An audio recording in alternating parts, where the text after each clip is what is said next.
Nestled in the mountains of BC's southern interior, the Kootenays are a region that's rugged and remote. It was first developed by miners drawn here by the lure of silver and gold, but today it's renowned for producing something much greener.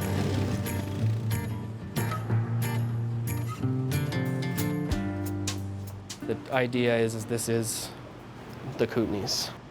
Inside this relatively small grow-op, Patrick Bonin is trying to build his business, one which for now is still very much in murky territory. As far as the laws go, we're not sitting in a very comfortable position. What does that mean? Are you operating illegally? In a sense, I grow illegally. I do feel anxious sometimes because I do sit in a pretty rough position, having to in a way, be breaking the law to help people feel better. Bonin sees his strains of cannabis as a calling. He began growing it when he was suffering from inflammation and pain in his spine. It's a strain that we came up with just in kind of luck, with popping seeds and crossing strains.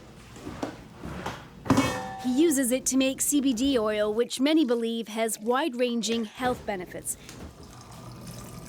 And while he's allowed to grow and make it for himself, he isn't legally allowed to sell it, but he does anyway. So this is a 10-to-1, so 10 being CBD and then 1 being THC. In fact, it's one of the most popular items in the local dispensaries. It's part of what's considered the gray market, when growers produce extra and sell it to stores. Products sold here are all locally sourced from the region's rich marijuana industry, which took root in the 1970s after draft dodgers settled into the area. High up on the mountains, the lucrative BC Bud brand was born. Well, I mean, you hear this figure of 30% bandied around. Valerie Warmington is a city councillor in Nelson, BC. It's a hip mountain community with a population of just over 10,000. When the mills closed, she said, weed helped fill the void, and it's still propping up the economy. Locals love to brag about Nelson's culinary scene. There are more than 60 restaurants, and where is all the money coming from to support them? Well, many point to pot. I would say it's still a very important economic driver here. So how will legalization change things? Well, I mean, it could definitely benefit our local producers, but it also has the potential to harm them. Because many of those who have been growing and selling illegally for years now fear being left out. So this is the warehouse. David Robinson is with BC's Craft Cannabis Association and runs a gardening supply store which caters to those growing marijuana. There's so many people that really are passionate about participating legally. So why not welcome them into the fold? Like, we want to do this, but a lot of people don't have an option right now. Because he believes the system has been skewed toward the large licensed producers and not the customers he sells to. Earlier this year, the government introduced draft rules for micro-producers that would allow them to grow up to 200 square meters of plants. That's about half the area between the blue lines on a hockey rink. But there will be strict regulations about how it can be sold. In BC, it all has to go through the government-run liquor distribution branch, which will be the wholesale distributor. Really, they should put as little barriers to entry as possible. Robinson believes that small growers should be able to grow more. He also believes they should be able to sell to consumers directly, like wineries and craft breweries do. If we do this right, we could issue in like a golden age.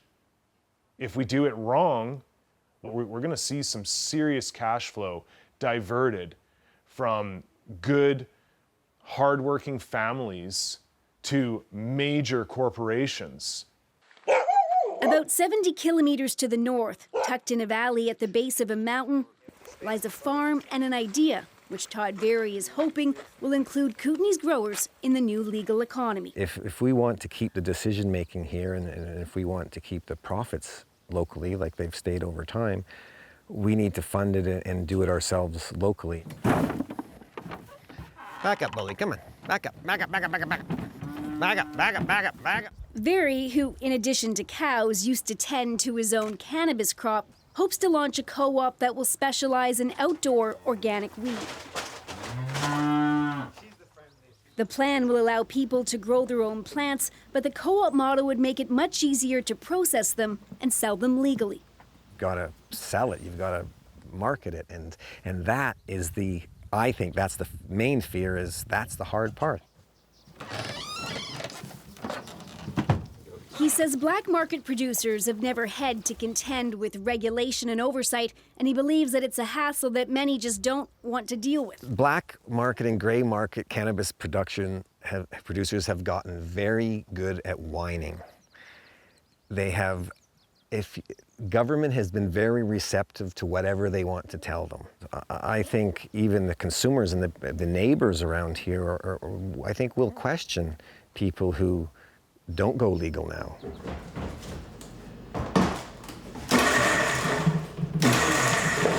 That's exactly what Bonin is hoping to do, become a fully licensed, legalized business, which is why, even though he was nervous about identifying himself, he's speaking out now. If you tell me I have to cut this plant down and start your seeds, and this is what's helping my people, I'm sorry, I cannot follow your laws. You have to come our way a little bit. Which is why there's still so much uncertainty about what will happen here after legalization. If longtime growers can't or don't find a way into the legal market, many could keep trying to do what they've always done, operate underground. But on top of trying to stay off of the police's radar, those growers are also going to be facing something else. Plenty of new competition that will be very much out in the open. Briar Stewart, CBC News, in the Kootenays in BC. Now, as it stands today, the tolerance in BC for illegal marijuana operations tends to vary pretty widely, but that could change once the drug is legalized. Depending on the offense, people who violate the new rules framework here in BC could face fines of up to $100,000 and 12 months in jail.